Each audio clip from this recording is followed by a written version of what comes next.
The Rigel Black Chronicles, Book 1, The Pureblood Pretense.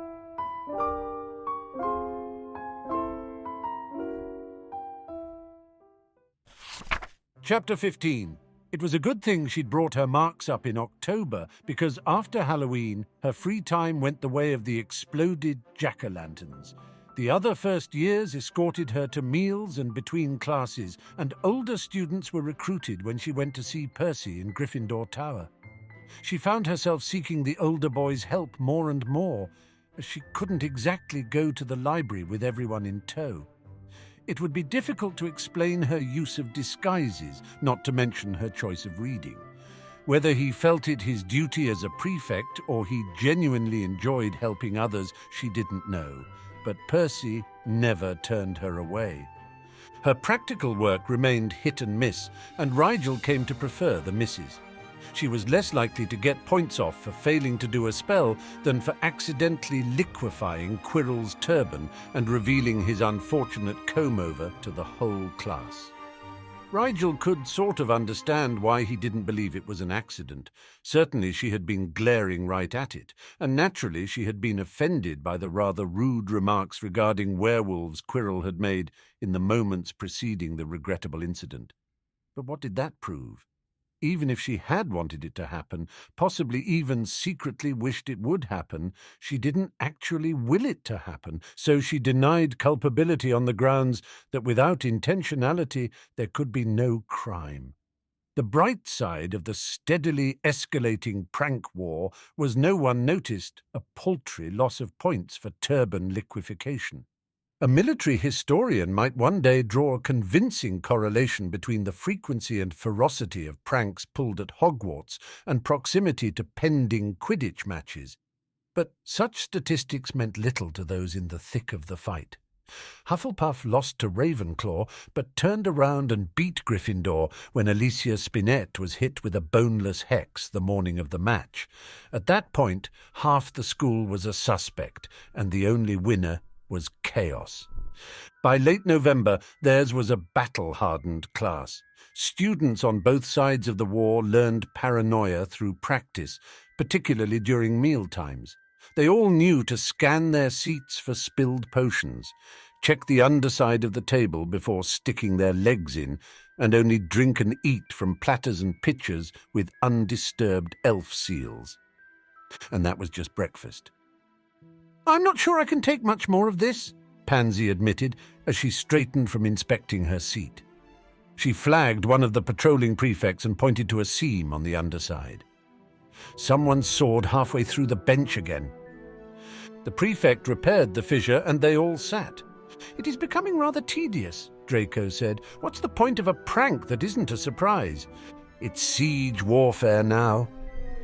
Millicent prodded the platter of muffins with her wand and relaxed when the elf seal flared blue as it ought to.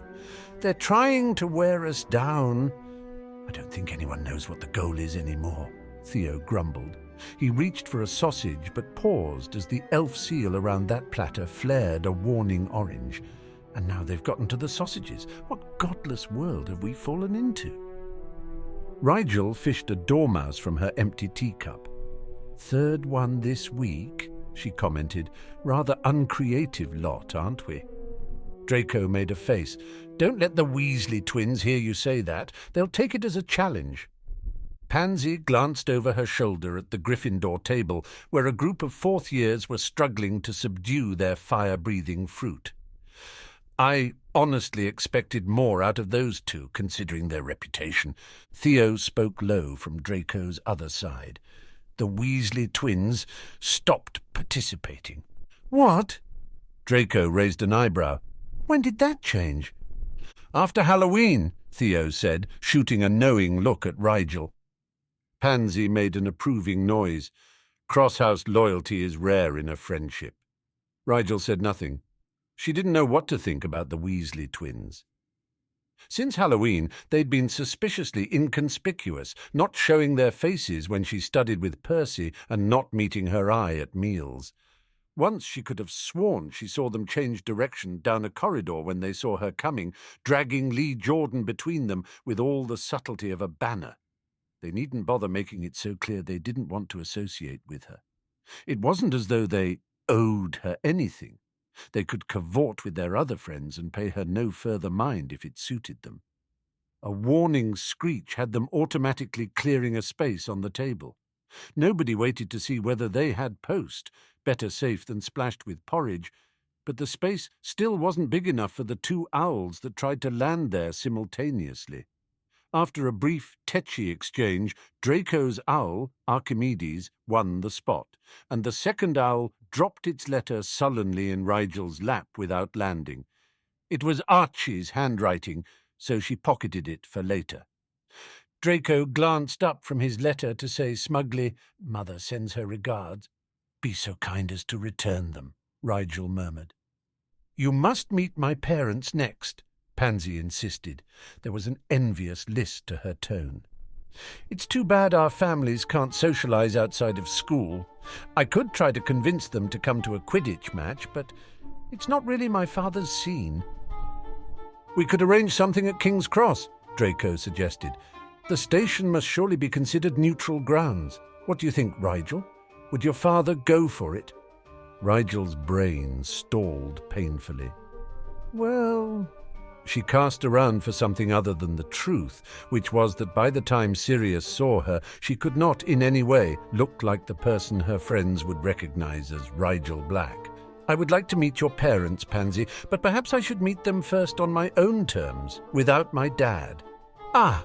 Pansy gave a nod of understanding. "Yes, that would undoubtedly be easier, though it is not well done to meet a minor without his parents outside of school.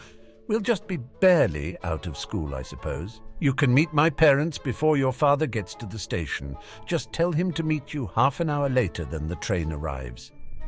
"I'll try to arrange it," Rigel promised. But first she would have to reconsider how she was going to trade places with Archie before his dad saw him looking like Harry. She had been planning to feign illness and skip the train, flew from Hogsmeade to the London airport, switch with Archie before her parents arrived, then send Archie to meet Sirius before the train got in later that day. If she was to meet Pansy's parents at the train station, however, she would need to rework the entire plan. Rigel chewed on the problem until just before lunch, when she paused outside the Great Hall to finally read her cousin's letter. She oughtn't have bothered worrying. Naturally, Archie was way ahead of her. "Rigel, my dad sent me a letter saying Uncle Sirius received notice from the school nurse that you'd been injured somehow. Dad said you sent Sirius an explanation, and they both seem to think you're involved in some kind of prank war.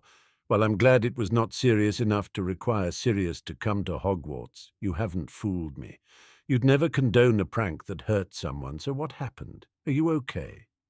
It's not like you to make enemies. Are you in trouble? Do you need help? I know I'm far away, but you can count on me for anything. You know that." "Speaking of, don't worry about the pajama potion. I've got a plan to get my hands on some well before Christmas break. Expect a package in a couple of weeks, and for Merlin's sake, don't open it at the table. All right? We don't want to spoil the pajama party. Otherwise, things are good here. My studies are so interesting. I can already heal bruises and cuts, and we're working our way up to broken bones in December. America is great. Not that I've seen anything but the AIM campus, but all the kids in my track are really cool. You've got to meet Hermione. She's as brilliant as you are, and she's instrumental in my daring pajama-related plan. With her on board, nothing could possibly go wrong. And with those ominous last words, I leave you, Harry." Rigel read the letter twice, then ripped it into tiny pieces, vowing to dispose of them in various litter bins around the school. Honestly, Archie, pajama potion, not exactly runic code. At least he had a plan to get polyjuice. She hadn't made nearly as much headway in learning to brew it as she'd hoped. She was just so busy, and the recipe was probably a bit beyond her, even if she had all the ingredients, which she didn't. The student stores didn't stock everything needed to brew expensive and illegal potions, it turned out. Her lab at home was better stocked, but she wasn't at home, and she didn't know how to get Boomslang's skin delivered in a way that wasn't massively suspicious. As the winter break loomed, she realized she'd have to start studying basic healing in her free time as well. How would it look if Harry came home from school and didn't know anything about the subject? Her parents wouldn't expect them to do magic at home, but they were not above quizzing her at the dinner table. Lily had a thing about education. Rigel thought if her mother had the chance she would go back to school all over again just for the fun of it. After her last class, Rigel asked some of the older students if she could go up to the tower. There was an exchange of brief, light-hearted grumbling about who needed the exercise more before Pusey found himself summarily volunteered. "What do you keep going up there for, anyway?" Pusey asked as they climbed from the dungeons. "We've got smart people in Slytherin too, you know." "Percy doesn't ask anything in return," Pusey grunted. They both knew he could not say the same of the Slytherin prefects. He walked her as far as the 6th floor, where a pair of Gryffindor second years were standing a nervous guard over the beginning of Griff territory. Posting such sentries was a relatively new precaution in the pranking war, but one the other houses had swiftly mirrored. No one wanted to worry about pranks near their own common room. Pusey looked them over dismissively. "This the whole detachment today?" The shorter of the girls, her dark hair in a messy ponytail, piped up swiftly. "We're on lookout. The others'll come if we yell." Pusey snorted. "Sure they will." Rigel stepped forward. "I've got it from here, thanks, Pusey." "See that he gets to the chubby portrait unharmed," Pusey warned. "Plenty know he's up here." "Got it." The taller girl rolled her eyes. "He's only here every other day." Pusey gave Rigel a sarcastic smile. "Mind your manners." She wrinkled her nose. "Is this a prisoner exchange, or are you dropping me off at daycare?" "You're a diplomat," Pusey offered, pretending to doff an invisible hat to her. "A representative of state?" "Or a spy," the dark-haired girl muttered under her breath. Rigel pretended not to hear her. That was diplomatic, wasn't it? She met no trouble on the way to the portrait hole, though she did run across a patrol of prefects who checked her for prank supplies before waving her on. Percy perched in his usual spot. Also, as usual, they got a little carried away with their discussion. Where at first Rigel had sought his help, out of confused desperation, the more she learned about magical theory, the more she wanted to know.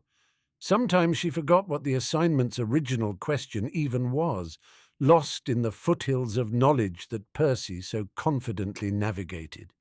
It was past dinner when she finally packed up to go. "You have someone to walk you?" Percy checked.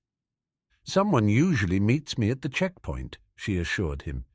They had worked out a good system over the previous weeks.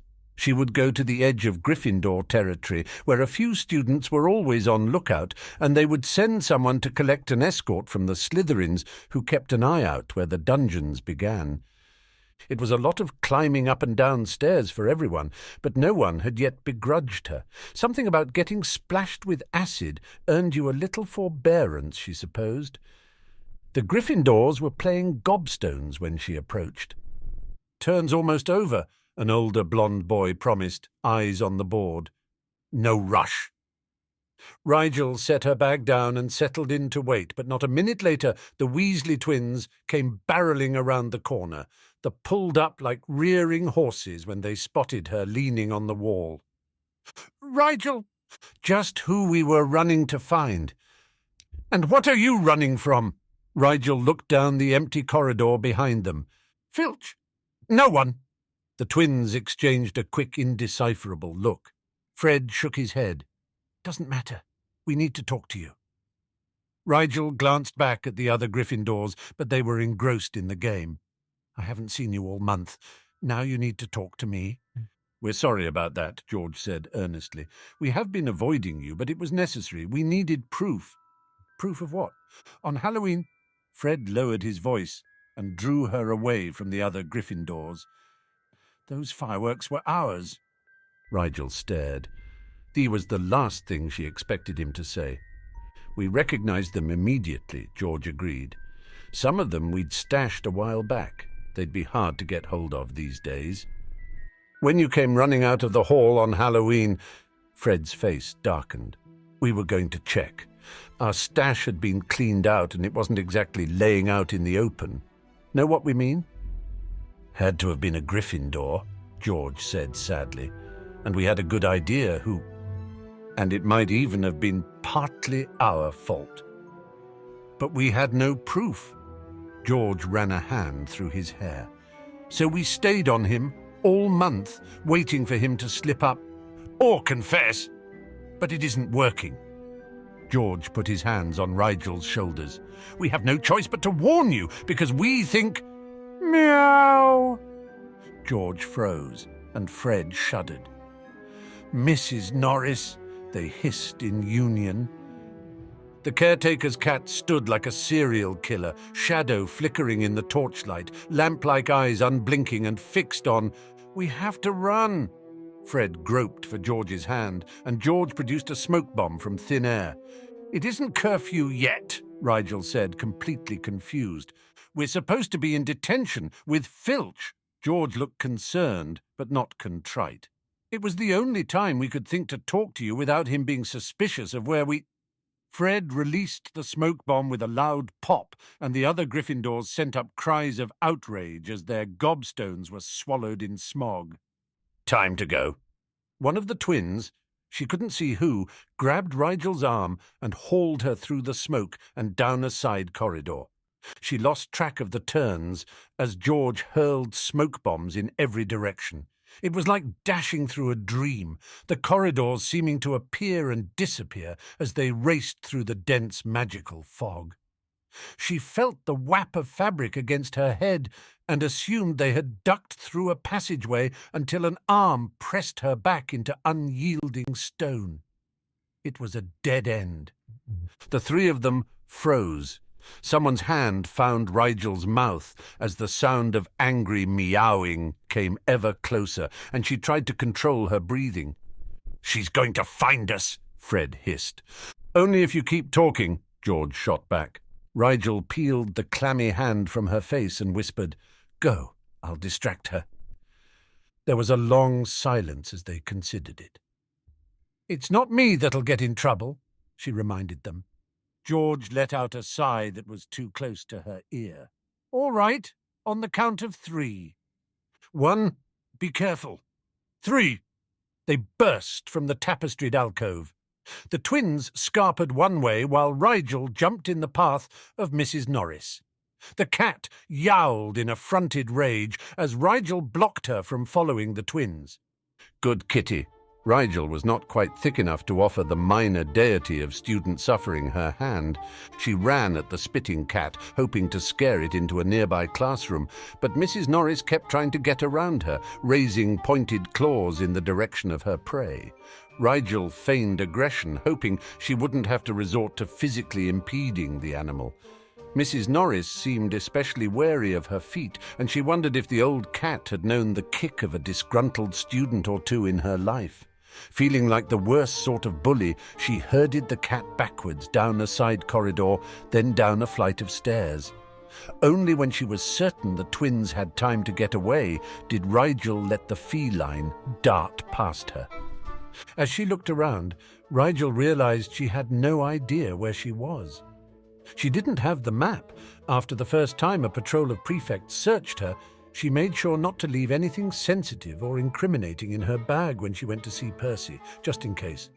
She wandered for a bit until she found the main stair. Rigel thought about backtracking to bother one of the older Gryffindors for an escort, but she was already halfway to the dungeons. She could make it to the common room in 15 minutes if she hurried, and to the protected part of Slytherin territory in 10. Except at the foot of the dungeon stairs, where the older Slytherins had taken to setting up sentries, there was only an abandoned stack of cards and an empty dung bomb canister, more victims of war. Holding her nose, she skirted the sputtering canister. It must have just happened. Probably by the time she got back to the common room, the next crew would be on its way. The rustle of robes against stone was her only warning. She ducked on instinct, but the spell that came from the deep shadows of an alcove struck her feet. Ropes exploded from the point of impact and wrapped themselves around her from knees to shoulders. She landed hard on her side, her arms secured straight against her body down to her wrists, and she gasped like a landed fish as the breath was knocked out of her by the unforgiving stone. Rigel twisted on the ground, feeling helpless as a worm, trying to at least flop around to face the caster so she'd know what was coming. Then he spoke, and she froze as the recognition hit her. "You know, I'm disappointed," he said conversationally. Soft footsteps marked his approach. "I thought the son of infamous marauder Sirius Black would have a few more tricks up his sleeve, but you made it so easy it almost wasn't fun." He stepped directly over her, the hem of his robes brushing insolently across her body, depositing dust on her face and side. She glared into his shadowed face, desperately reaching for air that wasn't coming. "Jordan," she mouthed, hardly any voice in her lungs. "I'm sure I told you to call me Lee." He tossed a dreadlock over his shoulder, dragonhide gloves on his hands. "But you Slytherins will do as you please." She forced her wheezing lungs to cooperate. "Is that what this is about?" she rasped. "My house!" Teeth flashed in the semi-darkness of the flickering torches, but she could see no evidence of humour in his large brown eyes. "Don't be tiresome, Black. There is so much more between us than school rivalry. After all you've stolen from me, you really think I care about the colour of your tie?" Rigel did not pretend to understand him.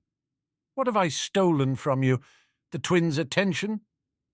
They had tried to warn her. She knew now who they'd been afraid to name without proof. Jordan was their closest friend. Whatever had grown between them, she suspected she was bearing the brunt of sorely repressed resentment turned loose all at once. "They've been drifting away for months. Want to start their own line, don't they?"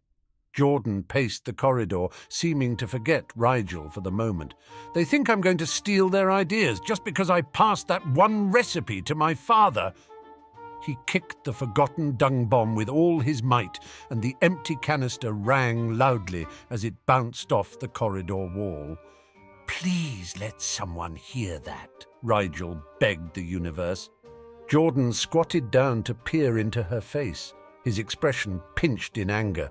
"Of course they don't mind hanging around you. Why would you need their ideas? The Marauder line is already thriving. If anything, they should be trying to get information from you." Jordan levelled a finger at Rigel. "But did they listen when I told them that?" "I bet they told you it was wrong," Rigel said, the words coming out braver than she felt. "Wrong?" Jordan sneered. "So easy for you to say when your family has stolen everything from mine. What's so wrong about taking it back?" She couldn't help the blank look on her face, but she recognized as fury sparked deep in his eyes that not knowing what he meant wasn't going to win her any clemency for his imagined slights. Jordan breathed out slowly, audibly. "No, of course you don't know. You wouldn't care, would you? What's it to wear black if my mum and sister have to live in squalor because your father and his little friends put my dad out of a job?" Rigel pressed her lips together. Her neck ached from lifting it to meet his furious gaze, and she wished he would get to the point, enact whatever petty revenge he seemed to think himself entitled to, and let her go on her way. Jordan had played his game long enough, and she was quite exhausted by it. "Jordan, I don't even know what your dad does, much less how my dad could have pushed him out of it. Sirius doesn't even work, for Merlin's sake." "Exactly!" Jordan clamped a hand around her jaw and forced her face further off the ground, wrenching her neck in the process. "Your father is filthy rich off his twisted family's money, but is it enough? No." He thrust her head back down so hard it hit the floor. Pain bloomed and ricocheted around the inside of her skull, making it hard to concentrate on the words he was spewing. "Has to take business from people who need it, drowning the market with his products, deep pockets funding every conceivable marketing opportunity until the rest of us eke out a living on the margins. That's what you're on about." She tried to limit herself to exasperation, frustration, maybe, and annoyance and nothing more, nothing darker, but it was difficult.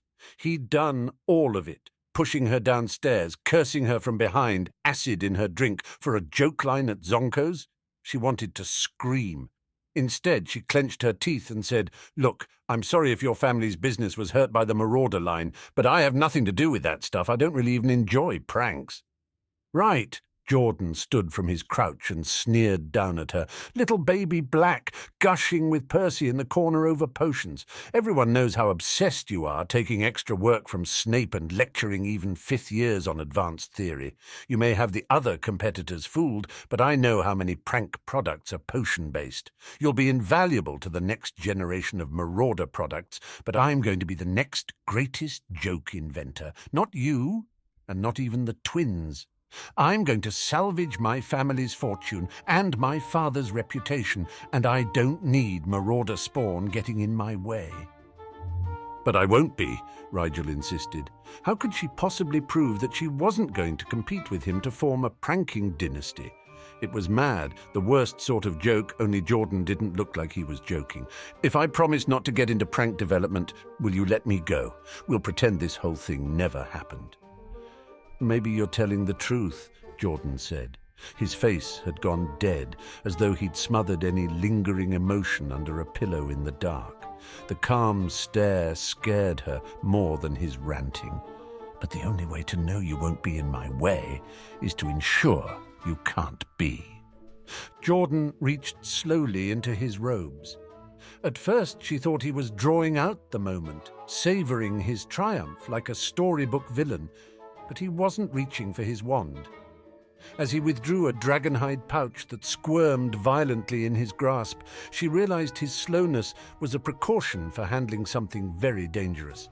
He still wore dragonhide gloves, and suddenly Rigel did not want to know why. She eyed the wriggling bag, her mind supplying a list of threatening things that size. The bag sat comfortably in the palm of Jordan's hand, so it might hold a small scorpion, but any snake that could fit in there would be too young to have developed fangs or poison of any potency. The pouch bulged and squirmed, suggesting something many-jointed, and she conjured the image of a spider, furry and agitated. Jordan had a tarantula, didn't he? Tarantulas didn't usually bite, and they weren't very venomous either. He must think first years easily frightened. Only a tarantula wouldn't require dragonhide gloves to handle it. Jordan dipped a finger into the bag. When he removed it, a small cross between a spider and a crab clung to his glove with barbed forelegs. Rigel had never seen anything like it. Smooth, rounded shell encased the spiny-limbed creature like an iron umbrella, and on its underside rows of teeth marched restlessly. Jordan tilted the insectoid carefully, so that Rigel could stare into its unnatural mouth, watching the sharp teeth open and close on the air. "Isn't it beautiful?" Jordan trailed a finger down the tiny creature's shell. "A combination of painstaking breeding and magical enhancement. This little darling is my father's greatest invention yet, greater even than the tablet your housemates took such exception to." "Bit dark for a joke inventor, isn't it?" Rigel said, an awful feeling in the pit of her stomach. "That's what Zonko said." Jordan curled his lip. "The old fool can't see past the quick laughs. A real prank takes ages to set up, and you have to get away with it too." He pulled open the insect's mouth with his gloved finger, showing her the venom sacs behind them. "This venom goes straight to the brain. It interrupts short-term memory consolidation, effectively erasing a whole chunk of recent memory, including the moment its victim is attacked. The perfect prank, don't you see? Even the target won't remember how they came to be in their unfortunate state." "And what state is that?" Rigel struggled against the ropes, but they were too tight for any amount of movement to loosen them. Jordan watched her writhe. "Don't be afraid, Black. This creature's bite doesn't hurt. It's too fast-acting for pain." A dark smile squirmed its way across his face. "In fact, you won't feel anything where it bites you. You won't feel anything ever again. Shall we start with your hands?" Darkness swam at the edge of her vision, her mind rebelling at the implication behind the words. Permanent loss of sensation. What kind of a joke was that? Without sensation, there could be no reliable motor control. Without control, there would be no brewing. She'd lose everything. Potions, her mastery, her potions. Whatever thin branch of composure she'd been balanced on snapped, and she plunged into panic. Rigel screamed as loud as she could. "Help! Help! Somebody! Anybody! Please!" Dragonhide slapped across her mouth, muffling her voice and filling her nose with old leather. Jordan was close enough that she could feel his uneven breathing in a moist waft against her face. His other hand still held the insect, shell pinched between his fingers, its legs gestating wildly in the air. Rigel couldn't look away as he lowered it slowly toward her left hand. She balled her fist helplessly, unable to move it more than an inch as the ropes kept it in place against her thigh. "Over the break, I'll stop by and see how my friend Rigel is doing after his inexplicable accident." Jordan's words dripped into her ear, slick and oozing. "I do need to take care of your cousin, the Potter brat, too." Perhaps it was the threat against Archie that did it. Or maybe it was the vile insect reaching out a barbed leg to touch the sensitive skin on the back of her hand, a feeling that made her muscles shiver in disgust, a sensation she would never feel again if she did not do something. And she had to do something. This was real, it was happening, and no one was going to come along and stop it in the nick of time. A tear squeezed its way around her contact and blazed a silent trail down her cheek. She let her emotions swallow her. She thought it would feel like the sea rushing in, but the thrill of power coursing through her was more like a light turning on.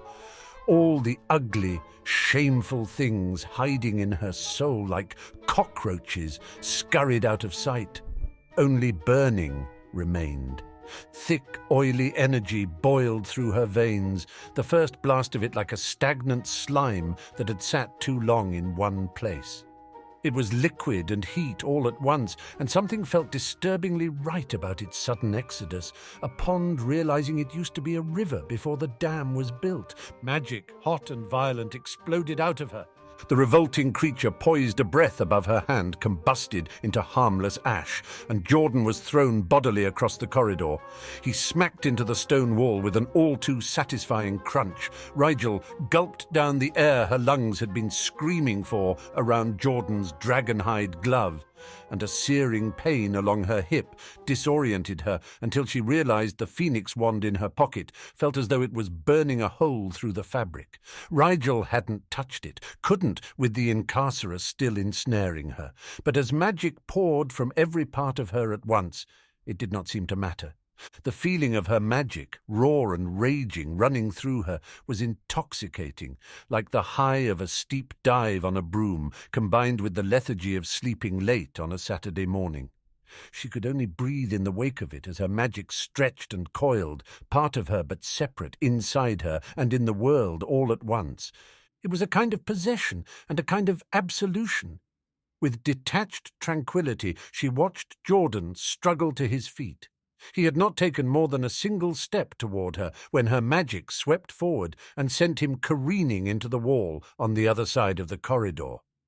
A sharp snap and a strangled cry told her overwhelmed mind that his wrist was broken, either from the impact or from her magic's need to revenge itself for the hurts he'd caused. Another crunch, and the boy was unconscious, limbs in a tangle on the floor. It was not enough. Rage, fueled by helplessness, would not be assuaged. The threats against her family, her health and ambitions, her ability and craft, beat against the inside of her chest like a flock of birds trying to escape. Her entire being was a battle cry, a chorus of frenzied fury, and a single note of reason rang stridently against the harmony. "Don't kill him! Can't kill him!" She didn't want to listen. It was the voice that caged her, the voice that built the dam and wove the leash, and I'll be expelled, be hated and feared. No one who feared her would ever take away her hands. No more, no more, no more. Stop it! That was her own voice. Her entire body shook beneath the ropes, and she did not think she could take any more viciousness. It wasn't enough. But it had to be.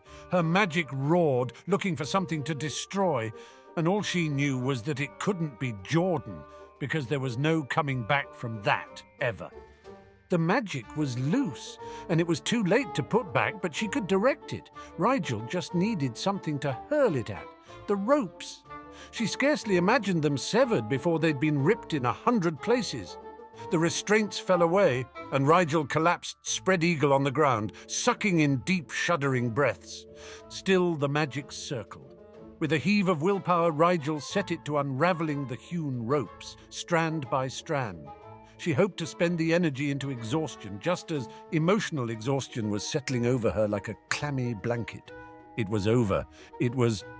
Footsteps thundered up the corridor, and Rigel forced protesting joints to move, pushing herself into a seated position as Blaze sprinted around the corner. "Rigel!" Draco and Pansy followed, both of them racing full tilt, and Rigel's mind slowly supplied the fact that she'd never seen her housemates run before. "He's here!" She didn't know who Draco was shouting at until Pusey, Bowl, Rookwood and Rosier rounded the corner at a more dignified trot. Evidently, the older Slytherins had left the panicked running to the first years. Pansy threw herself into Rigel's arms as the other two skidded to a stop, gasping for breath. "Thanks, Salazar, you're all right." Pansy took Rigel by the shoulders with a grip that belied her stature. "You are all right, aren't you?" Rigel nodded, not trusting herself to vocalize what exactly she was at the moment.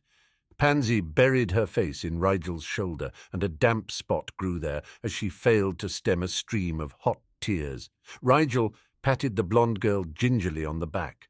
The feeling of Pansy's school robes under her fingers, so innocuous and unimportant a sensation, managed to penetrate the shock where the sight of her friends alone had not. Rigel really was all right. Jordan's creation had not succeeded. Her dreams remained intact.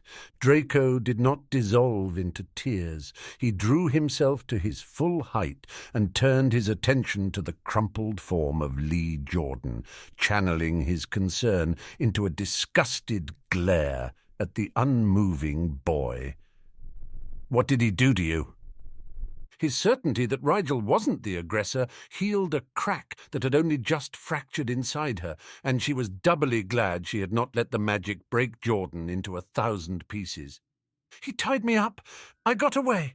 Her voice was hoarse, so she left it there, despite how inadequately that explained it. Blaze levelled dark eyes at Rigel and said, deceptively casual, "Heard you scream as I was coming from the common room. Didn't think I could handle it alone, so I doubled back for reinforcements." "Though it seems we were unnecessary," Rosier said. She'd already forgotten the 4 older Slytherins. Rosier toed at the unconscious third year with his boot. "Jordan, isn't it? How interesting." "The Weasley twins' friend." Bowl swore softly. "They in on this too?" "No," Rigel croaked. That much she was certain of. "They tried to warn me about him, but they didn't get a chance to explain before he caught me alone." Draco shook his head. "The Jordans don't have a feud with the Blacks. As far as the Blacks know, anyway." Blaze caught her eyes. "Did he explain why he was attacking you before?" "Actually, I don't know what you did to him." Rigel looked at Lee, who was bleeding sluggishly from a cut on his temple, his wrist bent at an unnatural angle. She shrugged as best she could around an armful of Pansy. "Something about my dad's joke line. He wasn't making much sense." Blaze nodded. "Jordan Sr. worked for Mr. Zonko as an inventor. He was successful for a number of years, but when the Marauders released their famous line, it was wildly more popular. Mr. Jordan continued to make joke products, but he couldn't keep up with the Marauders' ingenuity and appeal. His jokes became crueler and less light-hearted as he struggled to outdo his competitors and regain popularity, to the point that, after the tablet fiasco, Zonko stopped stocking Jordan's inventions altogether." "How do you know all this, Zabini?" Pusey asked incredulously. Rigel wanted to know that as well, and if he knew someone might have a grudge against her, why hadn't he brought it up? Maybe they weren't as close as Draco and Pansy, but she'd thought Blaze her friend. Blaze shrugged. "After Halloween, I did a little research on those tablets.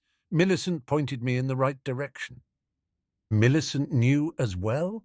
Rigel stared at her hands. If she were them, and one of her friends was being harassed, wouldn't she have said something if she had pertinent information? She didn't know. She wanted to think so. But how well did she really understand her peers? Perhaps she would not think it her place to intervene. Jordan's father invented those awful tablets. Pansy dabbed at her eyes, still half in Rigel's lap. Rigel took comfort that she at least hadn't been aware of Jordan's connection to the product. That explains why he had access to them.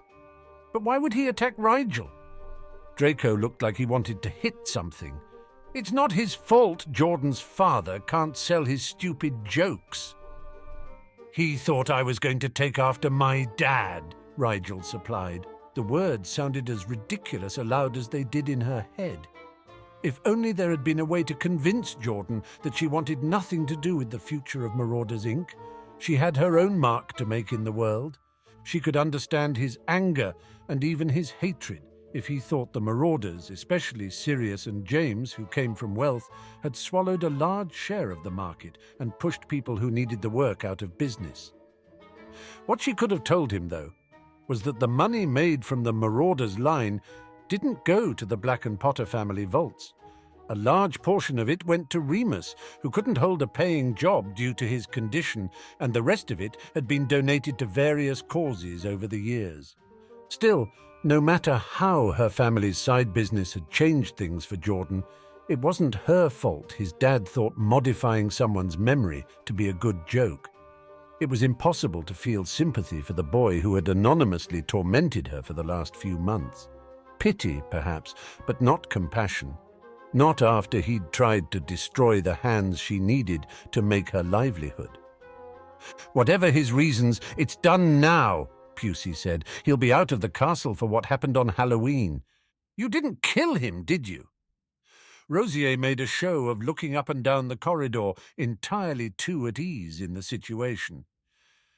No one would blame you, but we'll have to cover it up before anyone notices him missing. Rookwood bent to examine Jordan's prone form. Not dead, broken wrist and a concussion probably, but unlikely to die of blood loss from the cut on his forehead. Oh, good, no rush then.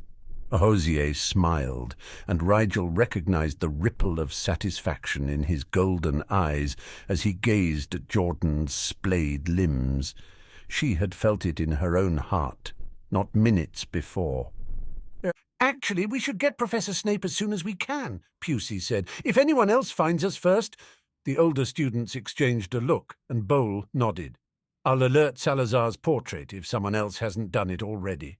He took off for the common room at a jog. Draco crossed the corridor to sit on the ground next to Rigel, and Pansy moved off her lap, sweeping a pile of loose fibres out of her way. Rigel stared at the fibres for a moment before her brain recognized them as raw hemp. Her magic hadn't stopped at unraveling the ropes. It had unspun the very fibre itself. She told herself she was imagining the smug nudge inside her, the rumble of an errant dragon as it humoured its captor by returning to its cage, as though it had never run amok in the first place. A few minutes passed, then Snape and McGonagall rushed onto the scene from the end of the corridor that led up to the entrance hall. McGonagall took in the 7 Slytherins standing or sitting in various positions of repose and the single unconscious Gryffindor on the stone floor. Rigel could read the unflattering conclusion in McGonagall's furious gaze, and judging by the rueful look Rosier and Pusey passed between them, they hadn't counted on McGonagall being with Snape. What is the meaning of this?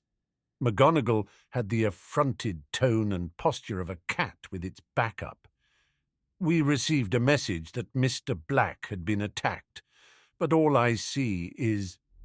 I received a message that one of my students was attacked. Snape favoured McGonagall with a warning flare of his eyelids. I just happened to be in your office at the time. Think for a moment before you say anything unfortunate. If the situation were as simple as it appears, why would my students deliberately bring it to my attention? McGonagall cleared her throat brusquely, Her eyes caught and lingered on Pansy's tear-stained face. "Yes, well, why don't you handle the questioning, then? I'm certain there is an explanation." Snape nodded sardonically to the head of Gryffindor before turning his sharp eyes on Rigel. "Mr. Black, as the purported victim in this incident, you will explain the circumstances that led to this unfortunate scene, as long as Mr. Jordan is not in need of immediate medical attention, that is." Rookwood offered, "Jordan is merely unconscious. It's kinder to keep him that way until his wrist can be looked at." "Very well." Snape's face was absolutely pitiless as he dismissed Jordan without further inquiry. "Mr. Black?" It wasn't really a question, so Rigel cleared her throat, which was still a bit hoarse, and said, "The circumstances go back a bit. If the incident on Halloween is included in this narrative, you'd best start at the beginning." Snape's eyes glittered, and she knew he was not going to like what he heard. Rigel wondered how to frame the explanation, knowing anything she left out might be discovered later when Jordan was questioned. "I think it started the first Friday of school," she said. "That was the day I met Lee Jordan. I think he was trying to warn me off his friends, the twins, even then, but he was interrupted before his intent was clear." "Was Mr. Jordan jealous of your friendship with Messrs. Weasley?" Snape's voice clipped out the question, clinical and detached.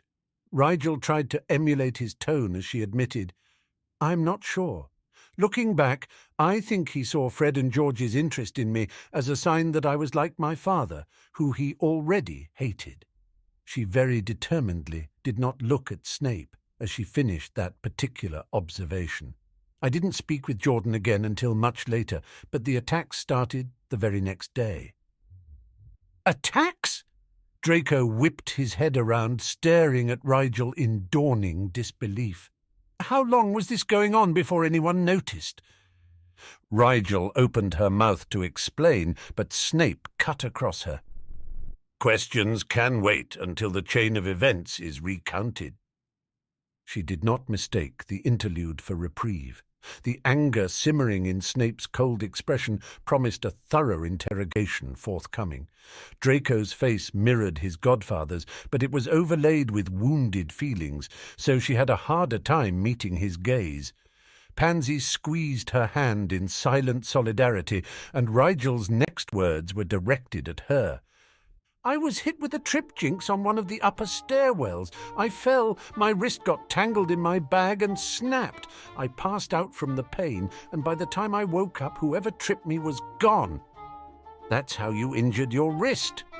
Pansy's bright eyes filled with tears once more. Rosier leaned into Rookwood, his lips moving rapidly. Rigel couldn't hear what he said, but Snape's eyes narrowed as they cut toward the fourth years. "I don't recall Madame Pumphrey mentioning a broken wrist the first weekend of term." McGonagall pursed her lips as she frowned down at her. The woman seemed torn between sympathy and suspicion. "I didn't go to the hospital wing." Rigel cringed as Draco made an angry noise and Pansy stiffened beside her. "I don't like healers and I don't trust them. I wrapped it up and let it heal on its own." "You just wrapped it up?" Pansy squeezed her hand hard enough to ache. "I thought you'd burned yourself brewing out of bounds. A broken wrist would have taken weeks to heal. Of all the martyring Gryffindor things to—" "That's enough, Miss Parkinson." Snape's glare was not entirely aimed at the blonde girl. Rigel saw self-recrimination in it too, and she wondered if he'd noticed her one-handed chopping or the awkwardness with which she carried ingredients from the student stores. "I can't believe you played Quidditch with me anyway," Draco muttered. "I was afraid I'd be made to go to the hospital wing if anyone knew," Rigel said quietly.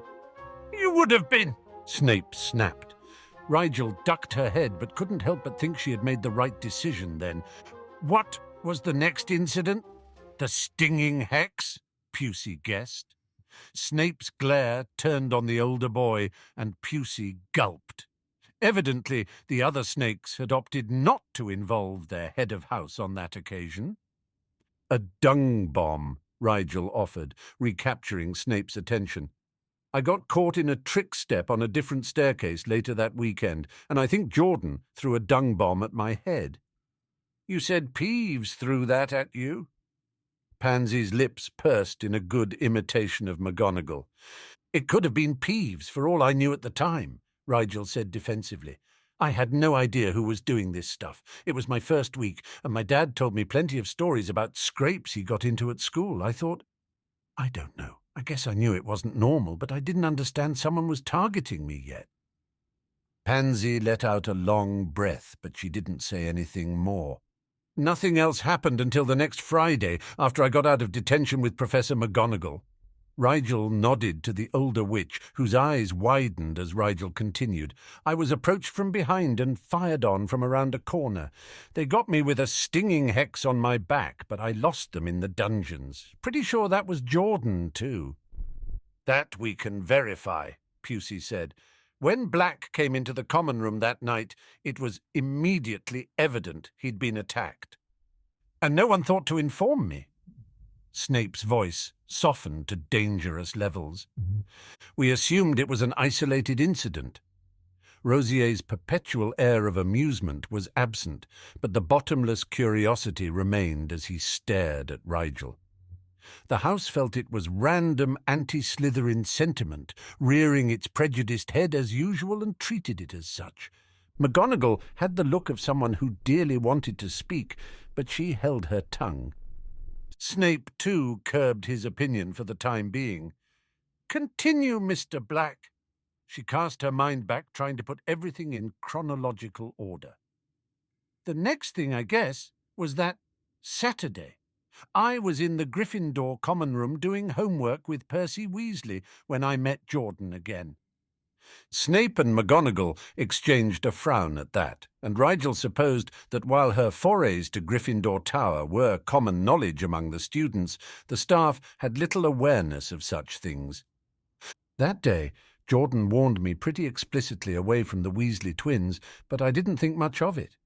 Rigel shook her head, wondering how she could have misinterpreted the boy's intentions so severely. I thought they'd had a fight or something. Things were quiet for a little while after that, and I think it was because the twins started keeping an eye on him. I don't know what he said to them, but it was enough that they became concerned. She felt bad, in retrospect, for assuming the twins simply didn't want to be friends with her after their initial burst of interactions. And on Halloween? McGonagall prompted. She was beginning to eye Jordan with dark disquiet, and Rigel wondered if hearing that the Weasley twins had sensed something off swayed her opinion more readily than Rigel's word. She nodded. Jordan admitted to that. He stole the fireworks from the twins and put the tablet knowingly in my drink. I think he lost perspective completely after that. My housemates started escorting me everywhere, but tonight... Yes, what in Salazar's name happened tonight? Draco ran a hand through his platinum hair. We had a system, Rigel. You weren't ever supposed to be alone. A lot of stuff went wrong, Rigel said helplessly. I was waiting at the Gryffindor checkpoint for an escort, but then the twins showed up to warn me about Jordan, only they had to run because... She broke off, her eyes darting to McGonagall, guiltily. The look in the woman's eyes said she knew exactly where the twins were supposed to be that night. Well, they had to go, and then I was almost to the Slytherin checkpoint anyway. What checkpoints, for Godric's sake? McGonagall looked at her wits' end. For the prank war, Rigel explained. It escalated after Halloween. We noticed, Snape drawled. The older students in each house took certain measures to protect the common rooms, Rookwood elaborated. Our checkpoint was just up the corridor, Pusey added, gesturing to the abandoned playing cards. They were hit with a dung bomb earlier, and we hadn't sent out a replacement team before Blaze notified us of Rigel's attack. The dung bomb was still smoking when I came by, Rigel agreed. I think Jordan must have run off the sentries so he could catch me by surprise when I came down from the tower. She didn't know how he'd planned to deal with any escorts, but surprise and a dark corridor might have been enough advantage, regardless. Rigel took a steadying breath. This was the hard part, the piece of the story that was still wriggling in fresh blood. She wasn't sure she could handle it objectively yet, but she had to try. "You were walking alone through the dungeons," Pansy prompted. Her voice was a cool cloth over the burning memory. Rigel squeezed her hand. "Jordan was waiting in that alcove." She nodded toward the spot. "He got me with an incarcerus before I even knew he was there. He was so angry, beside himself. He said my father and uncles were the reason his father was run out of the pranking business. He accused me of wanting to carry on the Marauder legacy, and he said he would make sure I wouldn't." Her voice broke, and she clamped her mouth shut. Pansy wrapped an arm around her waist, and Draco slung one over her shoulders. She couldn't bring herself to smile at them, but their support was the only thing that kept the tears at bay. "Jordan had this creature in a bag," she rushed on, wanting it over with, "like a bug or a crab. His father bred it with magic. Its venom carried some sort of neurotoxin that was supposed to prevent the victim from remembering what happened. He said its bite would cause irreversible loss of sensation. He tried to make it bite my hands. He said—" She screwed up her face and made herself say it. "He said if I couldn't use my hands to brew, then I wouldn't be able to oppose him as a prank inventor in the future." "What the hell?" Pusey's voice shook with disgust. "Bloody bastard!" Draco spat. Snape pretended not to hear the curses. His eyes were riveted on the hand Pansy held between hers. "Did it bite you, Rigel?" She shook her head quickly. "I couldn't let it. I tried to get away first, I really did." She pleaded with her eyes for her head of house to understand. "You know how my magic gets, Professor.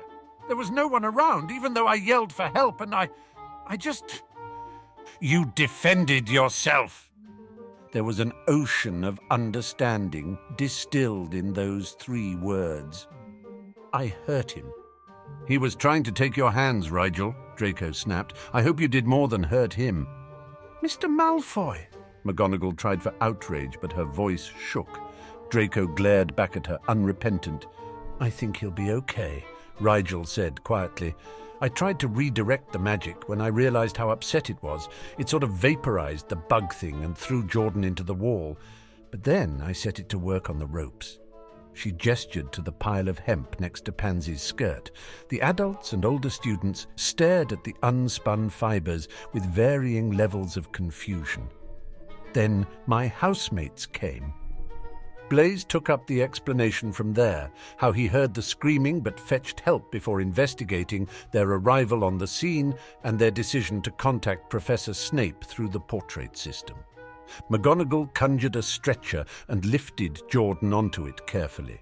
She had an overwhelmed expression that darkened to shame whenever she looked at the unconscious boy. "The Board of Governors will have to be informed. I don't doubt the DMLE will be called.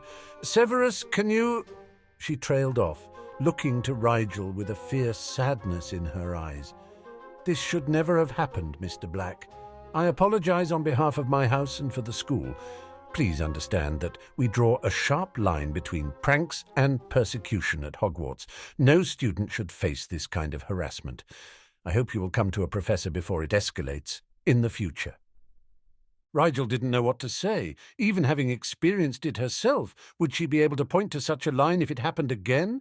McGonagall's words were well meant, but she could see that even Snape did not believe them. When Rigel only nodded tentatively, McGonagall turned to Snape with a defeated slump to her shoulders. "I will have Poppy confine Jordan to the wing. Will you speak to Albus?" "I will." Snape turned his dark eyes on Rigel as Jordan was carried away.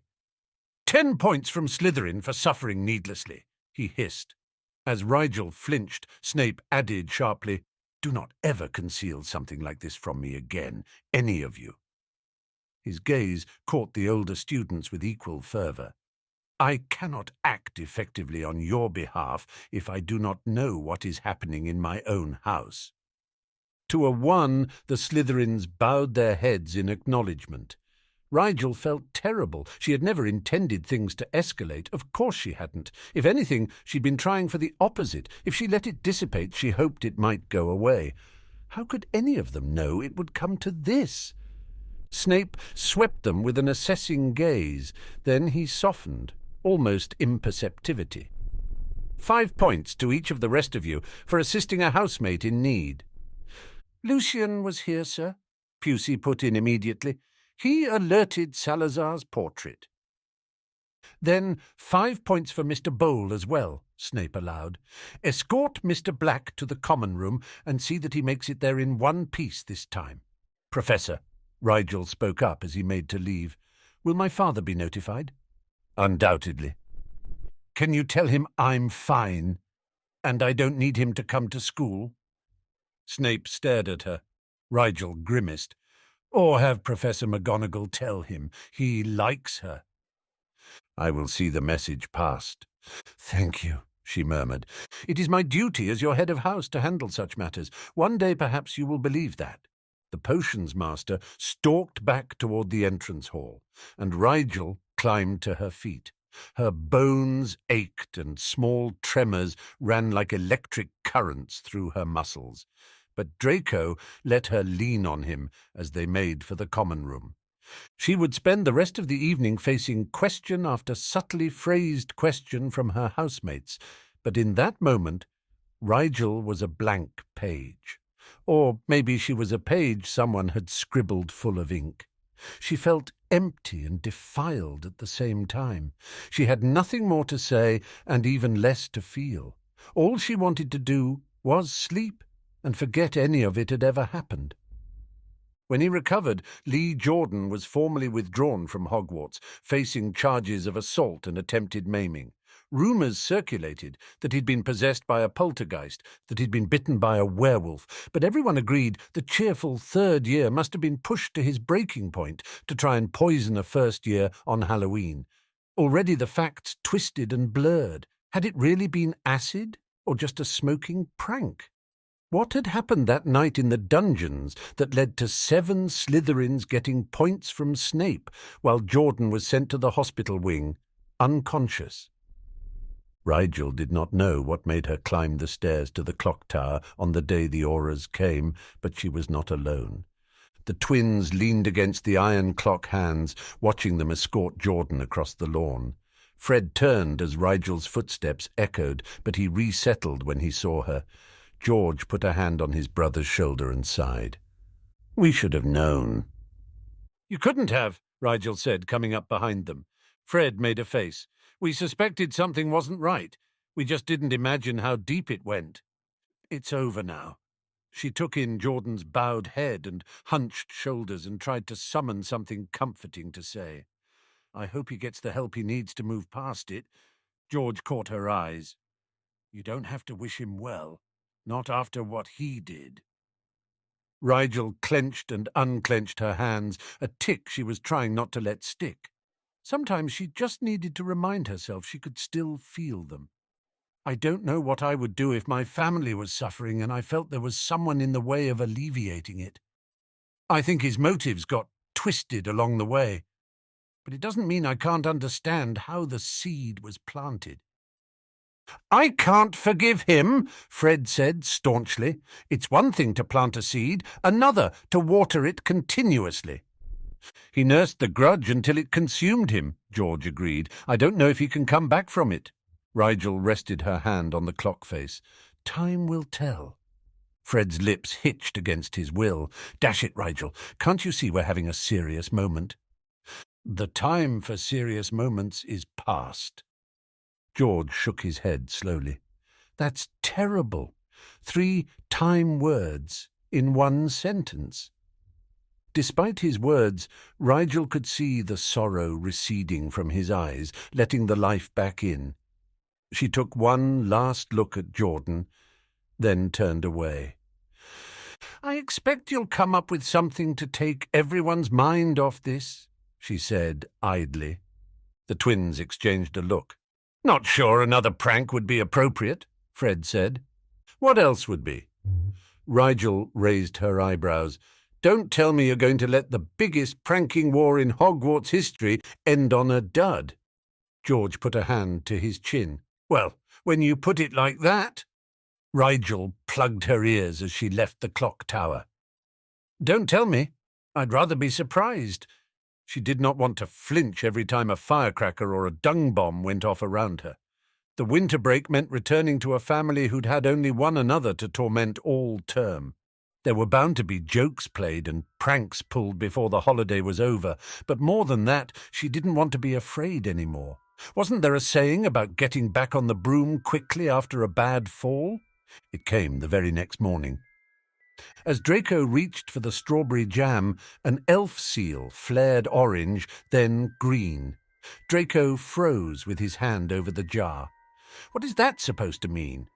Before anyone could answer, elf seals were going off up and down the table, flaring every colour of the rainbow in a pattern that made no sense. Theo pushed himself half out of his chair with panic. "All the food's been contaminated!" Pop! His oatmeal burst as though an enormous bubble had risen beneath it, and brown-sugared sludge splattered all over Theo's robes. His mouth hung open. "What the—" Pop, pop, pop. The jam, then both bowls of applesauce. Students ducked for cover, some shrieking, others rolling off the benches like practiced assassins. A few quick thinkers conjured shields, but mostly it was too late because every semi-liquid on the table and every other house table besides had gone off near simultaneously. Then the post arrived. Rigel spotted the Weasley twins hurrying out of the great hall, their housemates pelting them with food as they ran, cackling, and she almost missed the quaffle-sized package an owl dropped on her plate. So quickly did the bird flee the scene of bubbling breakfast. It was from Archie, and Rigel tucked it into the expanded section of her school bag before anyone could take too much note of it. If the contents were what she suspected, Archie had acquired more than she dared to hope. She had to wonder, with no small amount of trepidation, just how he'd managed to pull it off.